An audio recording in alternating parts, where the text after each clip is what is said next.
नमस्कार. मी भाऊ तोरसेकर. तुम्ही बघत आहात प्रतिपक्ष. मित्रांनो, बऱ्याच दिवसांनी जरांगे पाटील, मनोज जरांगे पाटील हा योद्धा खडबडून जागा झालेला आहे. आणि आपण योद्धा आहोत आणि युद्ध संपलेलं नाही. ऑपरेशन मराठा आरक्षण आणि कुणबी कोट्यातूनच मराठा आरक्षण हे आपलं ऑपरेशन अजूनही चालू आहे. तुम्हाला माहिती आहे, ऑपरेशन सिंदूर हे पाकिस्तान विरुद्धच्या युद्धाचं जे नाव होतं, ते ऑपरेशन थांबलेलं असलं तरी संपलेलं नाही, अशी घोषणा भारताच्या पंतप्रधानांनी केलेली होती. त्यामुळे परत हे ऑपरेशन कधी सुरू होईल याची धाकधूक संपूर्ण पाकिस्तानच्या राज्यकर्त्यांना, लष्कराला, सामान्य नागरिकाला भेडसावत असते. कधी अचानक परत ते ड्रोन्स, ती मिसाईल्स आणि ते ब्राह्मोस वगैरे येऊन आपल्यावर आदळतील, या भीतीने रात्री रात्री लोक झोपत नाहीत, असं पाकिस्तान मधले अनेक युट्यूबर सांगतात. आणि ही सगळी पार्श्वभूमी ताजी असताना अचानक काल एकदा बातमी आली की आजच्या भाषेत म्हणायचा एक ड्रोन आला आणि त्यात घोषणा झाली की मनोज जरांगे पाटील हे परत एकदा मराठ्यांचा मोर्चा घेऊन मुंबईला येऊन धडकणार आहेत. अर्थात यावेळेला त्यांनी आपण किती संख्येने मराठ्यांना घेऊन येतोय ते त्यांनी सांगितलेलं नाही. एकनाथ शिंदे मुख्यमंत्री असताना आरक्षणासाठी त्यांनी जे काही सुरू केलं होतं तेव्हा त्यांनी सांगितलं होतं 2 कोटीपेक्षा अधिक मराठ्यांना घेऊन आपण मुंबईत येऊन धडकणार आहोत आणि अक्षरशः मुंबईची घुसमट करून मुंबईत बसलेल्या सरकारला श्वास घेणं सुद्धा अशक्य करून टाकू, असं काय काय काय काय सांगून वाशीच्या नव्या मुंबईच्या कृषी उत्पन्न बाजार समितीपर्यंत त्यांनी येऊन दाखवलं. आता त्यात किती मराठे आले होते माहिती नाही, पण एक गोष्ट आहे की त्या वाशीच्या कृषी उत्पन्न बाजार समितीमध्ये जरांगे पाटील यांच्या सोबत आलेल्या ज्या हजारो लोक होते त्यांच्या खाण्यापिण्याची उत्तम व्यवस्था ज्यांनी अतिशय उत्साहात केलेली होती, ते आता शरद पवार गटाच्या पक्षाचे महाराष्ट्रातले प्रदेशाध्यक्ष झालेले शशिकांत शिंदे. आठवतात तुम्हाला, जेव्हा अक्षरशः हजारो लोक वाशीपर्यंत येऊन पोहोचले होते, त्यांना भाकऱ्या, भाजी, काय काय पुण्याच्या पाण्याची व्यवस्था हे सगळं करण्यासाठी शशिकांत शिंदे यांनी प्रयत्नांची पराकाष्ठा केली होती. आणि आता शशिकांत शिंदे परत प्रदेश अध्यक्ष झालेले आहेत शरद पवार गटाचे. अशा वेळेला मनोज जरांगे पाटील यांना खडबडून जाग आली असेल तर त्यामागे कुठला राजकीय हेतू आहे ही शंका घेण्याला भरपूर जागा नाही, वाव आहे. अर्थात अतिशय सावध आहेत जरांगे पाटील. जसं ते पूर्वी रोजच्या रोज बोलायचे, संजय राऊत त्या काळामध्ये पडद्याच्या आड गेलेले होते, इतके जरांगे पाटील दिवस रात्र सगळीकडे बोलत होते. आणि त्यामुळे संजय राऊत यांना कुठच्याही चॅनेलवर जागाच उरलेली नव्हती. पण ती सगळी काय काय म्हणाल त्याला सुरसुरी होती, ती हळूहळू करत ओसरली. काही प्रमाणात त्याला लोकसभा निकालानंतर जोश आलेला होता, नवं अवसान आलेलं होतं. बघा, आम्ही बामणांना कसं पाडलं, देवेंद्र फडणवीसला धडा शिकवला आणि तेवढ्यावर न भागता आपल्यामुळेच हे असे निकाल लागले, असा आव आणून जी काय वक्तव्य जरांगे पाटील करत होते त्याचे सगळे फासे इतके उलटे पडले की त्यावेळेला जरांगे पाटीलांच्या बरोबर सतत दिसणारे राजेश टोपे हे जालन्याच्या आपल्या मतदारसंघातच पराभूत झाले. जरांगे पाटील यांचा मुक्काम पोस्ट जी असते ती अंतरवाली सराटी नावाचं गाव, ज्या गावामध्ये जरांगे पाटील यांनी बेमुदत उपोषण सुरू केलं तेव्हा त्यांना महाराष्ट्र ओळखत नव्हता. पण तिथे जो काय लाठीमार झाला त्यानंतर बघता बघता जरांगे पाटील हे महाराष्ट्रातला अक्षरशः परवलीचा शब्द होऊन गेला. पिपली लाईव्ह नावाचा सिनेमा आहे, त्यासारखं सगळ्याच्या सगळ्या मराठी चॅनेलवाल्यांनी अंतरवली सराटीमध्ये आपले आपले तंबू थाटले आणि 24 तास जरांगे पाटील चादरी झाकलेले होते, त्यातून दिसतील तेवढे जरांगे पाटील एक्सक्लुझिव्हली दाखवण्याची स्पर्धा मराठी चॅनेलवर सुरू झाली होती. आणि मग ते आंदोलन चिघळत गेलं. तुम्ही कसे निवडून येता ते बघतो इथपर्यंत धमक्या देण्यापर्यंत जरांगे पाटील गेले होते. पण त्यांच्याबरोबर सतत दिसलेले राजेश टोपे मात्र विधानसभा निवडणुकीनंतर अस्तंगत झालेले. जरांगे पाटील यांच्या नजीक राहण्याचा, जवळ राहण्याचा हा दुष्परिणाम लक्षात घेतला तर मग शशिकांत शिंदे यांनी आत्तापासून सावध राहावं एवढंच मी सांगेन. तसं म्हटलं तर शशिकांत शिंदे यांनी सुद्धा लोकसभा आणि विधानसभा अशा दोन्ही निवडणुकीमध्ये मार खाल्लेला आहे. वाशीच्या कृषी उत्पन्न बाजार समितीत जरांगे पाटील यांनी जमवलेल्या गर्दीला आणि जमावाला ज्या काय पंक्ती वाढून खाऊ घातलं त्याचा फायदा शशिकांत शिंदे यांना सुद्धा लोकसभा किंवा विधानसभा निवडणुकीत मिळाला नाही. उदयनराजे भोसले यांच्या विरुद्ध लोकसभेची निवडणूक त्यांनी लढवली होती आणि नंतर विधानसभाही लढवली, पण दोन्ही निवडणुकीत सपाटून मार खाल्लेले असे हे प्रदेशाध्यक्ष आहेत. आणि आता अर्थातच ते प्रदेशाध्यक्ष होत आहेत कारण जरांगे पाटलांच्या आंदोलनात असताना शशिकांत शिंदे प्रदेशाध्यक्ष वगैरे नव्हते, ते आत्ता आत्ता झाले.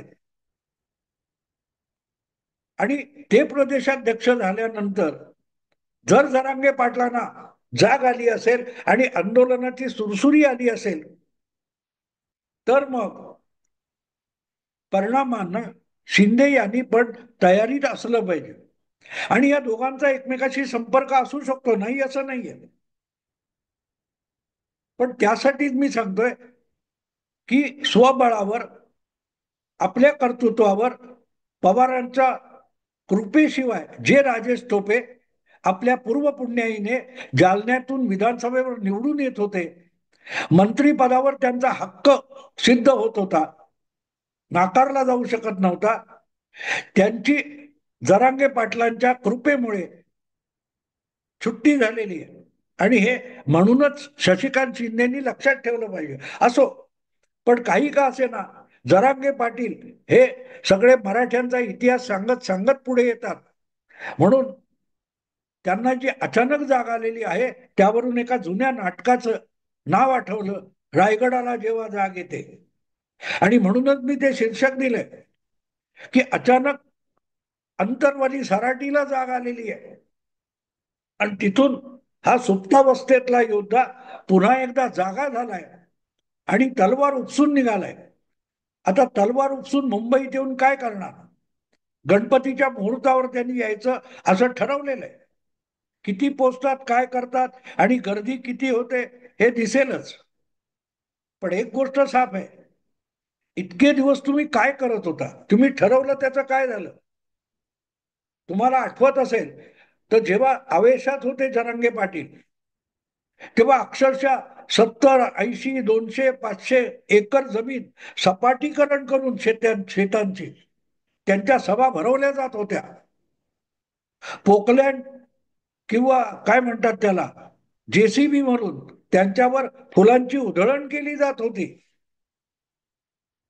मध्यंतरी लोकसभा आणि विधानसभा निवडणुकीचा काळ बघितला आपण तर जवळजवळ गेले 8-10 महिने जरांगे पाटील काय करतात हा प्रश्न विचारायची पाळी आली होती. अधूनमधून ते कुठेतरी दिसायचे. मग काय ते तिकडे ते काय ते वाल्मिक कराड प्रकरण झालं, आणखीन कुठचं देशमुख प्रकरण झालं, मुंडे प्रकरण झालं की तिथे हजेरी लावायचे जाऊन. आणि मग त्या निमित्ताने ते टीव्हीच्या स्क्रीनवर दिसत होते. पण त्या पलीकडे मराठी आरक्षणासाठी जरांगे पाटील यांनी काय केलं याची कुठेही खबरबात नाही. शिवाय दुसरी गोष्ट आहे, मराठा आरक्षणाचा विषय हा विधानसभेत येऊन मार्गी लागलेला आहे, पण तो सुप्रीम कोर्टात अडकून पडलेला आहे. आणि तेव्हाही जेव्हा हे सगळे हातपाय आपटत होते जरांगे पाटील, तेव्हा सुद्धा तो सुप्रीम कोर्टातच पडलेला होता. कारण हा विषय महाराष्ट्रापुरता नाहीये.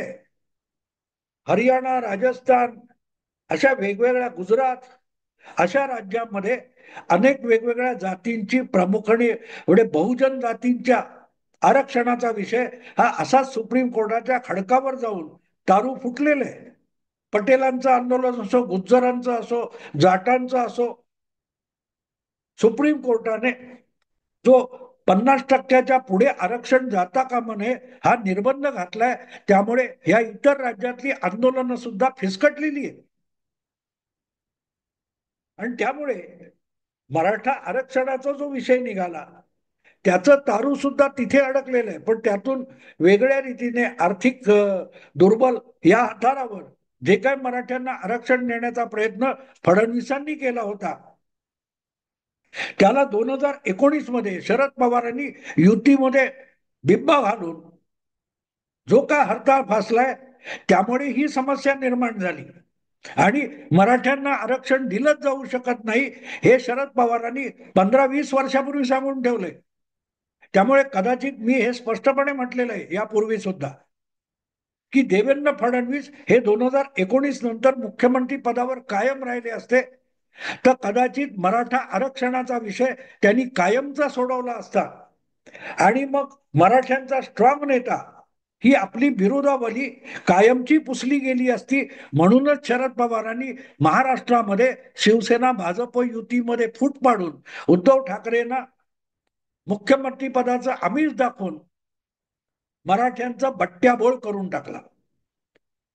पण तरीही सत्तांतर घडवून उपमुख्यमंत्री झाल्यावर देवेंद्र फडणवीस आणि एकनाथ शिंदे यांनी तो विषय मार्गी लावण्याचा प्रयत्न केला. त्यासाठी अगदी कुणबी नोंदी कुठे आहेत, मराठवाड्यात काय आणखीन कुठे आहेत, त्या शोधण्यासाठी हजारो लोकांना कामाला लावलं. पण आरक्षण मिळण्यापेक्षा बावणाला शिव्या घालणं, फडणवीसाला शिव्या घालणं, त्यांच्या अगदी कुटुंबाला शिव्या घालणं, अपशब्द वापरणं, याचंच आंदोलन जरांगे पाटलांनी करून टाकलं. जरांगे पाटलांचं आंदोलन हे मराठा आरक्षणासाठी असण्यापेक्षा ब्राह्मणांना जातीवाचक अपशब्द वापरण्यासाठी होतं, असाच एकूण अनुभव आहे. आणि त्यामुळे आता सुद्धा आंदोलन सुरू झालं असेल तर मला असं वाटतं की भास्कर जाधव यांना त्यांनी आपलं सरसेनापती जाहीर करावं, म्हणजे ब्राह्मणांच्या विरुद्ध उत्तम लढा जरांगे पाटलांना लढता येईल. असो कुठल्याही मार्गाने का असेना, पण मराठा आरक्षण किंवा कुठल्याही दृष्टीने आपल्याला आंदोलन करायला पाहिजे हे मुळात जरांगे पाटलांना आठवलं, हे कौतुकास्पद आहे. कारण त्यांना मराठ्यांना आरक्षण नकोय. मराठा जात म्हणून ज्यांची नोंद आहे त्यांना आरक्षण मिळावं अशी त्यांची भूमिकाच नाहीये. त्यांचं म्हणणं असं आहे की ओबीसी मधून कुणबी जातीला जे आरक्षण मिळालेलं आहे त्या कुणबी जातीतच मराठा जातीच्या लोकांची नोंद करावी आणि त्यांना कुणबी म्हणूनच आरक्षण द्यावं. पण ज्यांना आपली जात कुणबी म्हणून नोंदवायची नाहीये, मराठा म्हणूनच आपल्या जातीची नोंद असावी असा ज्यांचा हट्ट आहे, त्यांच्यासाठी जरांगे पाटील यांचा पर्याय काय? ते असल्या गोष्टी जरांगे पाटील करत नाही. बघून घेईन, हे करीन, ते करीन, बस असल्या भाषेत ते बोलतात. आणि त्यामुळे त्यांचा जो मूळ आंदोलनाचा गाभा आहे की कुणबी आरक्षण जे आहे, ओबीसी म्हणून कुणबी जातीला जे आरक्षण मिळालेलं आहे त्यातूनच मराठ्यांना आरक्षण मिळवून देणं, हे लक्ष जरांगे पाटलांनी ठेवलं होतं. पण त्याचा एकूण निवडणुकीत कुठेही कसलाही परिणाम झाला नाही. आणि त्यांनी ज्यांना ज्यांना शिव्याशाप दिले, ज्यांना ज्यांना आपण पाडून दाखवणार म्हणून धमकावलं होतं, तेच सगळे प्रचंड प्रचंड संख्येने निवडून आले. आणि ज्यांना अघोषित छुपा पाठिंबा जरांगे पाटील देत होते त्या सगळ्यांची पुरती धुळजाण उडाली. ज्या शरद पवारांनी सगळ्यात पहिल्यांदा अंतरवाली सराटीमध्ये जाऊन जरांगे पाटील स्टेजवर बसलेत आणि शरद पवार स्टेजच्या खाली उभे आहेत अशी जी कानगोष्ट केली होती, त्या शरद पवारांच्या पक्षाचं विधानसभा निवडणुकीत फार वाटोळं होऊन गेलं. गेल्या 30-35 वर्षामध्ये, 50 वर्षामध्ये शरद पवारांच्या पक्षाला कधीही 40-50च्या खाली आमदार मिळालेले नव्हते. यावेळेला पहिल्यांदा आहे की शरद पवार ज्या पक्षाचं नेतृत्व करतात त्या पक्षाच्या आमदारांची संख्या 40च्या आत येऊन अडकली. ही बाब लक्षात घेण्यासारखी आहे. नुसते राजेश टोपे जरांगे पाटलांच्या बाजूला बसून बसून पराभूत झाले निवडणुकीत, एवढ्यापुरता हा विषय मर्यादित नाहीये. ज्या शरद पवारांनी सगळ्यात पहिला जरांगेंना भेटणारा नेता म्हणून अगत्य दाखवलं होतं, त्या शरद पवारांच्या पक्षाला देखील जरांगे पाटलांचा आशीर्वाद हा इतका भोवलेला आहे की अवघ्या 10 आमदारांपर्यंत त्यांची पक्षाची विधानसभेतली ताकद येऊन अडकलेली आहे. आणि म्हणून जरांगे पाटलांबरोबर यावेळेला कोण कोण जातं ते अगत्याने बघणं, त्यावर लक्ष ठेवणं आवश्यक आहे. कारण अर्थातच जरांगे पाटील लवकरच, गेल्या वेळी तर देवेंद्र फडणवीस मुख्यमंत्री सुद्धा नव्हते. आता इतकं सुंदर लक्ष आहे, निशाणा स्पष्ट आहे की राज्याचा मुख्यमंत्री बामण आहे आणि त्याला टार्गेट करणं यासाठी तर जरांगे पाटलांचं काय म्हणतात ते आंदोलन असतं. आणि त्यामुळे जरांगे पाटील मुंबईत येणार म्हणजे काय करणार हे बघणं इंटरेस्टिंग होईल. मला आश्चर्य वाटतं की खरं तर विधानसभा निवडणुकांचे निकाल लागल्यावर आणि देवेंद्र फडणवीस मुख्यमंत्री झाल्यावर नव्हे, त्यांनी 132 इतके आमदार निवडून आणल्यानंतर तत्काळ विनाविलंब जरांगे पाटील यांनी आंदोलन सुरू करायला पाहिजे होतं. कारण बामण मुख्यमंत्री झाला यासारखा जरांगे पाटलांच्या आंदोलनाचा अवमान दुसरा कुठलाही नसेल. महाराष्ट्रातल्या मतदाराने देवेंद्र फडणवीसांना मुख्यमंत्री केलं नाही. भाजपला सर्वाधिक आमदारांची संख्या देऊन महाराष्ट्राच्या मतदाराने जरांगे पाटील यांच्या सळसळत्या जखमेवर मीठ चोळलेलं होतं. आणि म्हणून आंदोलन करायचं, ते विधानसभा निवडणुकीनंतर ते सरकार बनलं, भले ते 3 पक्षांचं असेल, पण त्याचा मुख्यमंत्री जर बामण असेल तर तात्काळ आंदोलन करायला पाहिजे होतं जरांगे पाटलांनी. पण बिचारे काय करतील, विधानसभा निवडणुकीचे निकाल लागल्यानंतर जी काय जरांगे पाटलांना गाढ झोप लागली, त्या सुप्तावस्थेतून हा योद्धा जागाच होऊ शकला नाही, जागा होऊ शकला नाही.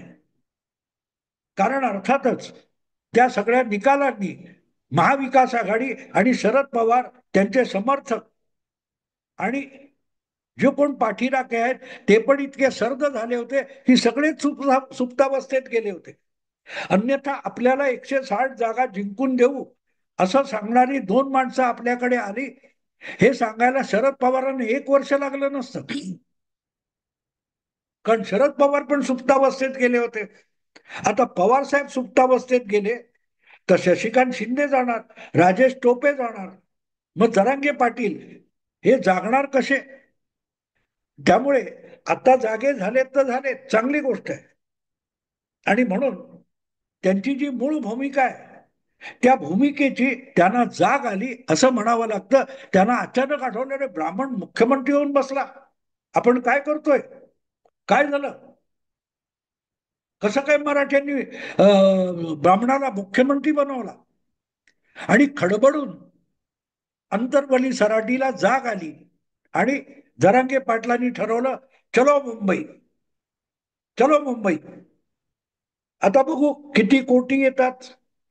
मागच्या वेळेला मुंबईवर येताना त्यांनी 2 कोटीची धमकी दिली होती आणि ते सगळं बारगळल्यानंतर पुढे एका रात्री ते अचानक निघाले अंतरवली सराटीतून, आत्ताच्या आत्ता जातो.